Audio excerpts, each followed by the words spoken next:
Bapak, Ibu, Saudara-saudari yang terkasih dalam Kristus, pada pagi hari ini saya kembali mengajak kita sekalian untuk membaca, mendengar, dan merenungkan firman Tuhan.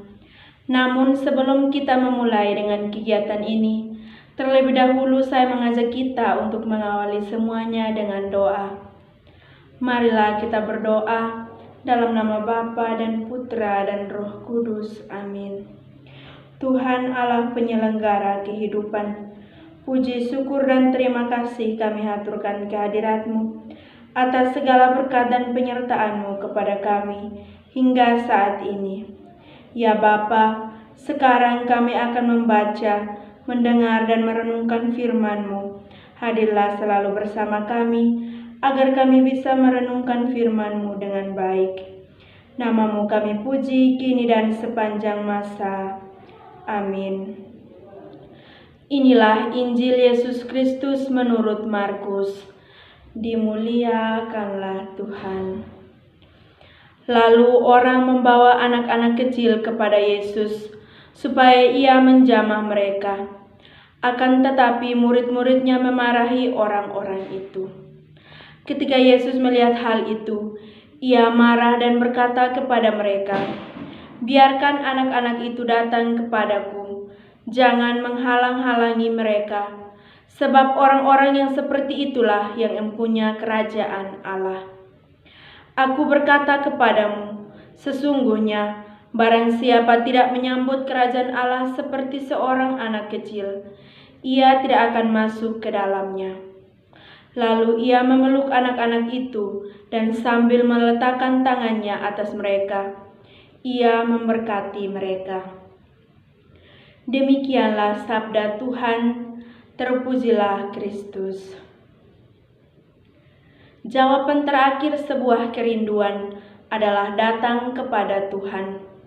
Demikian judul permenungan kita pada pagi hari ini. Saudara-saudari yang terkasih dalam Kristus, setiap kita memiliki kerinduan untuk memperoleh kenyamanan, keamanan, dan keindahan dalam hidup kita. Kita terus mencari dan mencari. Sesering kita memperolehnya, namun kita tetap mempunyai kerinduan yang tak terhingga. Kita membutuhkan jawaban, yaitu Tuhan.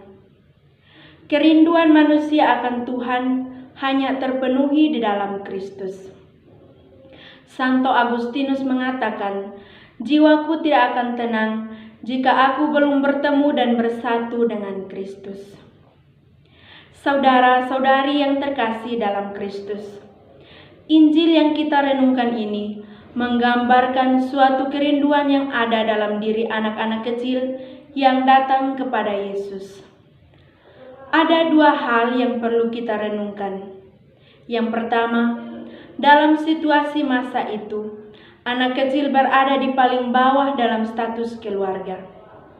Mereka sering dijuluki sebagai anak kemarin sore, anak yang masih labil, dan masih banyak hal lain lagi yang bagi orang dewasa mereka tidak dipantaskan mengambil bagian di dalamnya, termasuk untuk datang dan melihat Yesus.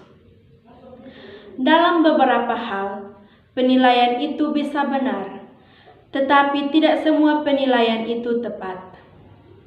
Yesus melihat sebuah keganjalan yang diperbuat oleh orang-orang dewasa. Orang dewasa dalam hal ini adalah para murid-murid Yesus yang melarang anak-anak untuk datang kepadanya.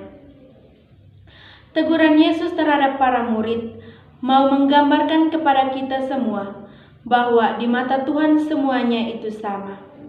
Baik itu laki-laki maupun perempuan, baik itu orang-orang dewasa maupun anak-anak kecil, baik itu janda maupun duda, semuanya sama di hadapan Tuhan, dan Tuhan tidak pernah membedakan antara satu dengan yang lainnya.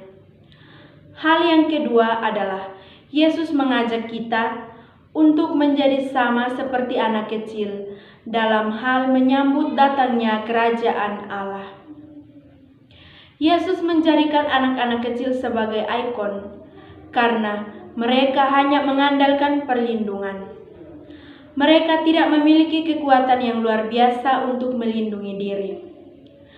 Anak-anak kecil memiliki hati yang polos dan jernih apabila berhadapan dengan semua orang.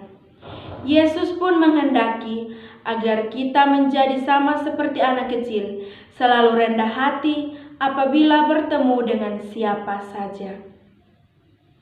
Saudara-saudari yang terkasih dalam Kristus, di akhir permenungan ini, saya mengajak kita untuk selalu menyadari bahwa Tuhan adalah segala-galanya. Percayalah, tidak ada tempat yang paling indah selain datang kepada Tuhan. Tuhan selalu dengan tangan terbuka mau menerima kita. Tuhan tidak pernah menolak orang yang mempunyai kerinduan yang besar untuk datang kepadanya. Semoga Bapak, Ibu, Saudara-saudari yang terkasih dalam Kristus, setelah kita membaca, mendengar, dan merenungkan firman Tuhan, marilah kita menutup kegiatan ini dengan doa. Tuhan Allah Bapa, terima kasih kami telah merenungkan firman-Mu. Semoga apa yang kami renungkan dapat kami terapkan di dalam kehidupan kami sehari-hari. Semua doa dan permohonan ini kami sampaikan kepadamu lewat perantaraan Kristus Tuhan kami. Amin. Dalam nama Bapa dan Putra dan Roh Kudus. Amin.